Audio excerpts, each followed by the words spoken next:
मधुकोश टीका में पुनः हेतु के दो भेद किए गए हैं, जो कि है उत्पादक हेतु और व्यंजक हेतु। इसका जो वर्णन है श्लोक के माध्यम से देख लेते हैं कि सा एव उत्पादक व्यंजक भेदच्च द्विधा। पहला उत्पादक हेतु के बारे में देखते हैं, तो इसके बारे में जो कोटेशन दिया गया है कि तत्र उत्पादको यथा हेमंत जो मधुरसा कफस्य, अर्थात दोषों का संचय करने वाला कारण उत्पादक हेतु कहलाता है। उत्पादक हेतु वो है कि जो दोषों को संचय करा रहा हो। जैसे हेमंत ऋतु में उत्पन्न मधुर रस कफ का उत्पादक हेतु है। जो हेमंत ऋतु में मधुर रस होता है वो कफ का उत्पादक हेतु होता है। सेकंड है व्यंजक हेतु। इसके बारे में जो कोटेशन दिया गया है वो है कि व्यंजको यथा तस्य एव कफस्य व्यंजको वसंते सूर संतापा इति भट्टार हरिश्चंद्र तत्र व्यंजका प्रेरका इति अर्था। इसका जो अर्थ है वो है कि प्रेरक अर्थात रोग को व्यक्त करने वाला कारण व्यंजक हेतु कहलाता है। जो रोग को व्यक्त कर रहा हो या प्रेरक है वो व्यंजक हेतु है। जैसे हेमंत ऋतु में संचित कफ बसंत ऋतु में सूर्य के संताप से पिघलकर कफज रोगों को व्यक्त करता है, अतः वसंत ऋतु में सूर्य संताप व्यंजक हेतु है।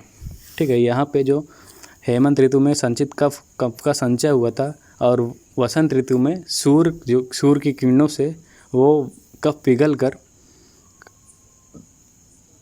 कफज रोगों को व्यक्त कर रहा है। तो यहाँ पे जो व्यक्त करा रहा है रोगों को वो है सूर्य की किरण या सूर्य संताप। तो यहाँ पे सूर्य का संताप या सूर्य की किरण जो हो गई वो व्यंजक हेतु हो गई। मधुकोश में पुनः हेतु के दो भेद फिर से बताए गए हैं, जो कि है बाह्य हेतु और अभ्यंतर हेतु। इसके बारे में जो श्लोक दिया गया है वो है कि बाह्य अभ्यंतर भेदाच्च द्विधा। पहला बाह्य हेतु, इसके बारे में जो छोटा सा कोटेशन दिया गया है वो है कि बाह्य हेतु के बारे में तत्र बाह्य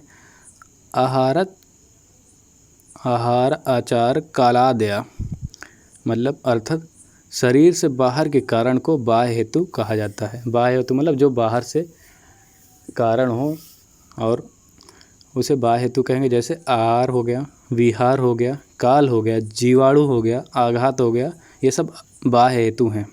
सेकंड अभ्यंतर हेतु, इसके बारे में जो कोटेशन दिया गया है कि वो है अभ्यंतरा यथा दोषा दूषस्य, मतलब शरीर के दोष एवं दूष से धातु तथा मल की अभ्यंतर हेतु कहे जाते हैं। जो शरीर के अंदर मौजूद है दोष वात पित्त कफ और दूष सब धातु, दूष से मल है और धातु हैं, सप्त धातु में, वो अभ्यंतर हेतु हैं। रोगों का प्रधान हेतु दोष प्रकोप ही है। ठीक, अतः दोषों की प्राकृत वैकृत आदि विभिन्न अवस्थाओं का ज्ञान होना आवश्यक है।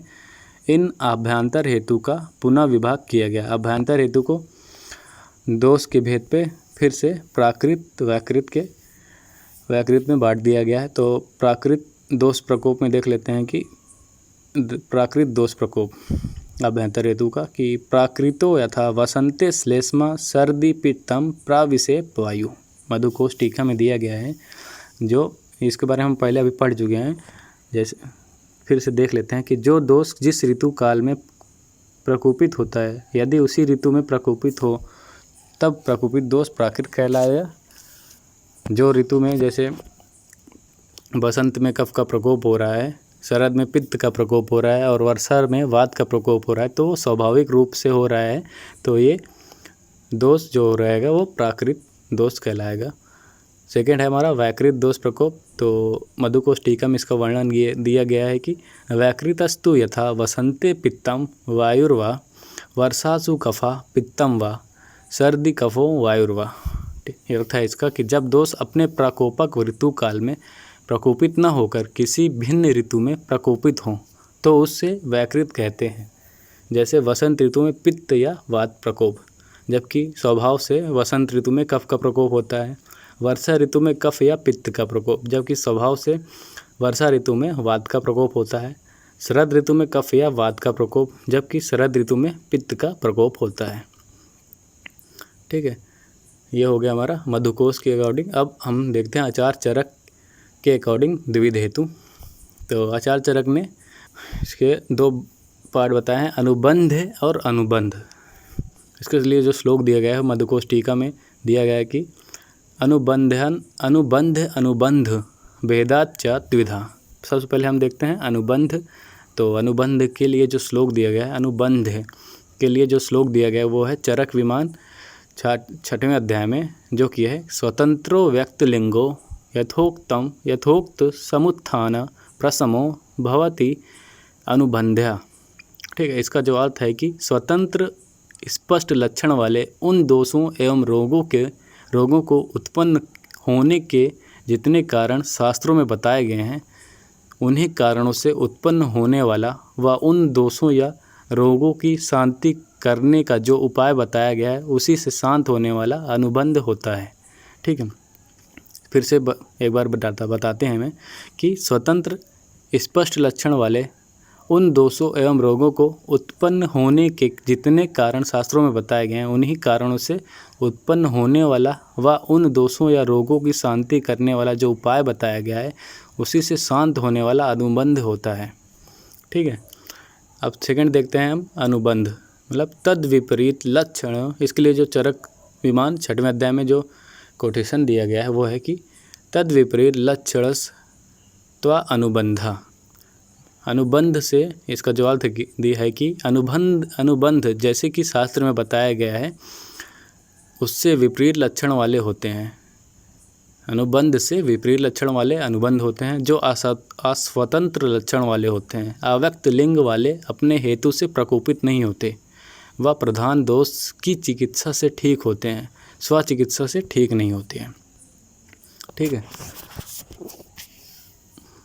रोगी की देह प्रकृति विकृति व उत्पादक दोष के आधार पर रोग आरंभक हेतुओं का ज्ञान करना चाहिए। जैसे प्रात प्रकृति वाले रोगी में वात व्याधि उत्पन्न होने पर वह व्याधि कष्ट साध होती है, जबकि कफ प्रकृति वाले रोगी में उत्पन्न वात व्याधि सुख साध होती है। ये अनुबंध का एग्जाम्पल है कि जैसे शास्त्र में बताया गया है या जैसे उसके लक्षण अगर उस प्रकार हम चिकित्सा कर रहे हैं या उन दोषों को शांत कर रहे हैं तो वो दोष शांत नहीं होंगे। ठीक है, वो किसी विपरीत साधन से या माध्यम से शांत हो रहे हैं या उस रोग का शमन हो रहा है, तो वो अनुबंध कहलाएगा। और वो अनुबंध में कि जैसे जिस रोग जो बताया गया शास्त्रों में और जो दोष बढ़ा है वो हमारा, उसको हम कम करने के लिए जो शास्त्र विधि अपना रहे हैं, और अगर वो उसी से शास्त्र विधि से कम हो जा रहा है या शमन हो जा रहा है उस रोग का, तो वो अनुबंध कहलाएगा।